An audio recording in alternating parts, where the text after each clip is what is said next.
Minneapolis public schools returned to in-person learning today after students had to spend the last several days at home because of the Omicron variant. And of course, study from home means more screen time, and it seems to be an unavoidable reality these days. Our kids and our grandkids are always on their electronic devices. Dr. Ethan Schwehr with Grove's Learning Organization joins us now live via Zoom to talk more about it. Doctor, thanks for taking time to visit with us. We appreciate that. Absolutely. Thank you for having me. So obviously we just talked about it here before we came to you. The pandemic is really only compounding the situation with young people being on their electronics. Teenagers 13 and up are spending 7.5 more times in front of screens during the pandemic. That's according to the American, so back that up.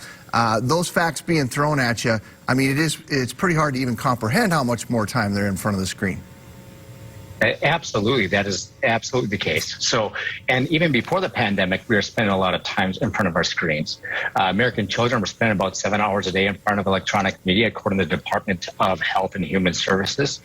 And this doesn't even include the time in front of Chromebooks, iPads, or other academic technology resources. So during the pandemic, absolutely, we've seen a significant increase. You've highlighted it. Teens 13 and older are spending 7.5 times more time in front of their screens. Okay, so your average kid is spending 7 hours. What should they spend in front of a screen?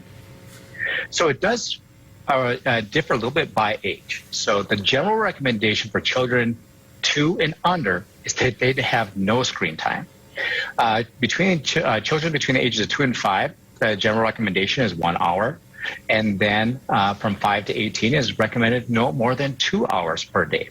We also know that with distance learning and more time inside, we do have brutal winters here in Minnesota.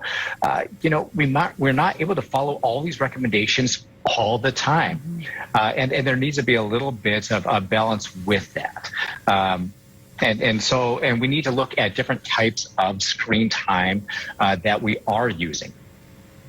So let's talk about that. Let's talk about the different screens, because obviously there's a television screen, there's the Chromebook screen, there's the iPad screen, there's the phone screen. All screens are not created equal, is what you're saying. Exactly. So at Grove's Learning Organization, we talk with parents, and there's 4 different main types of screen time. There's the passive consumption, and this is the one that we want to try to limit a little bit more. This is one where we are just watching movies, streaming Netflix, listening to music. Okay. There's also interactive consumption. These are where we're playing video games or browsing the internet. We are interacting in some way. Even better is when we are communicating. So video chatting, which can also be very helpful during this pandemic time. Where we're able to connect with others and still do some social distancing. There's also social media. Content creation is also positive. So making digital art or music. And when we are creating content, that is definitely not the same as passively consuming information. So it's not necessarily that all screen time is bad, but we need to be very mindful of how we are engaging with our screen time. I want to go back to this notion that we said they were spending 7.5, 7 hours a day, and the recommendation was 2 hours a day. I mean, that is a huge difference, and I mean, I think you can categorize it as an educator as into different things, but I mean, to me, it's still they're on the screen for 7 hours a day. What in the world can people do about that? Well, there are some healthy things that we can do, and one is we need to be able to take some breaks from screen time. Is naturally building those into our days is going to be healthy and productive for our students and for us as adults as well. Taking time where we set our screens aside for a certain time of the day. We strongly recommend that screens are not allowed in the bedrooms. This can disrupt the sleep cycles, and sleep is a very powerful thing that we need to be functioning well. So have the screens, phones, tablets set aside at night. and then try to do as many activities as we can as a family that don't involve screens.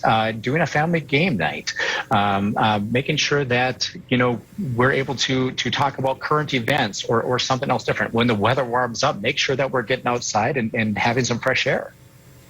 It's so tricky. It's a really tough balance. I mean, the kids are doing homework on their Chromebooks and they're getting assignments via email. And, the second we're at the dinner table and we're having a discussion and someone goes, well, what's the answer to that? We all pick up our devices and before you know it, you have the answer. So it certainly is a tricky balance. And you gave a lot of really great resources. There are some websites that you recommend too, right, for parents to go to if they're still struggling? Yes, we do. So at Grove's Learning Organization, we do have some good information for families. We have recorded seminars that have already been completed. We also have seminars that you can register for completely free and about a variety of topics. Screen time is just one of them, and so there's some great resources there. Another resource that we often point families to is commonsensemedia.org, which is a nonprofit website that they really try to talk about the healthy boundaries that we should have in place for screen time and to really help families learn and use strategies to help curb some of the excessive screen time that we have. Well, Dr. Schwehr, we appreciate your time today. I mean, all we can do is try, right? We've got to keep trying. So appreciate it. Thanks for swinging by today. Again, we have more advice and resources for parents can be found at groveslearning.org.